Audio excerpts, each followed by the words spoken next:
The Earthshot Prize has selected 15 finalists who represent pioneering solutions to the Earth's most pressing climate and environmental challenges. We take a look at Keep It Cool, who are helping fishers keep their catches fresh in rural Africa through innovative and affordable cool storage and logistics. By minimizing food waste from boat to plate, they're achieving a remarkable 90% increase in distribution efficiency and helping fishers increase their incomes. I am joined now by Francis Nderitu, who is the Managing Director of Keep It Cool. A very good evening to you, Francis. What a fantastic idea, also in light of food insecurity as well on the continent.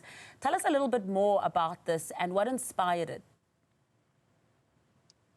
Thank you for having me. So we started Keep It Cool back in 2019, just when the COVID impact was building up or was starting to build up.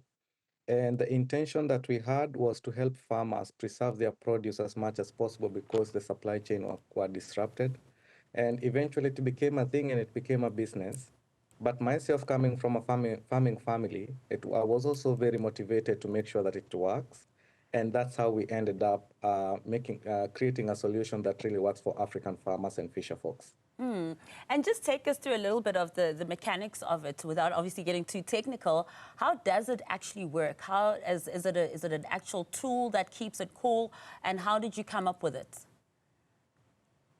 Yeah, so we basically have reinvented, solar refrigeration. Of course, we have a lot of sun back in Kenya as it is here in Cape Town right now.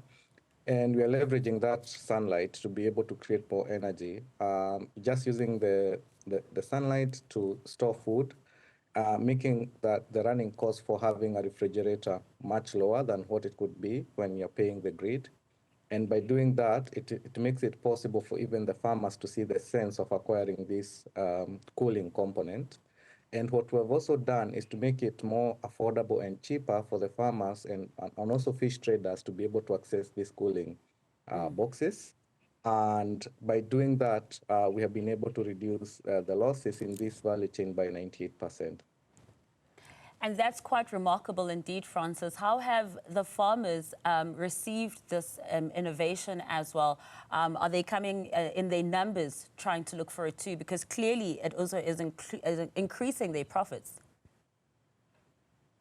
And the context is that fisher folks and fish farmers in Lake Victoria, which is the largest freshwater lake in Africa, experience a loss of food waste or post-harvest losses after they harvest the fish, up to 40%, you can imagine. Sure. And what is happening now, because of this access to refrigeration, that loss has gone down to less than 1% because they're able to store their produce better. They're able to make more money and stabilize their income because on the other end as well, the restaurants and the butcheries and all these places that buy the produce from them are now assured of premium quality coming from the farmers. And this is how we've been able to help create a win-win situation between the demand side and also the supply side. Yeah.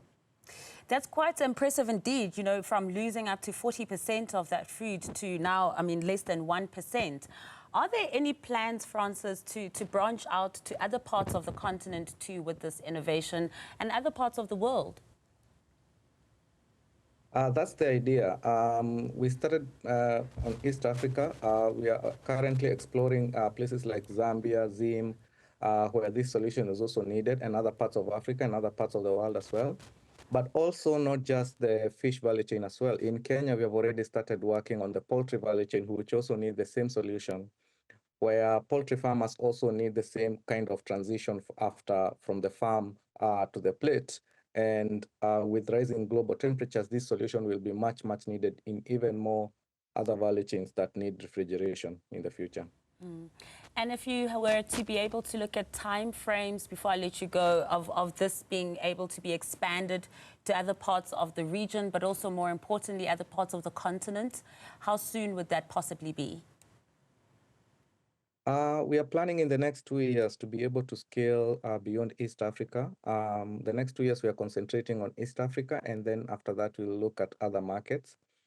And of course, South Africa and other parts of Southern Africa, we are clearly looking for them because we have the same consumerism habits as East Africa. We eat a lot of pap and meat, and therefore it will be much easier to scale the solution here. Absolutely. There's clearly a much need for it also here in South Africa too, and fantastic innovation you've come up with. Well done for that, and all the best with this weekend as well.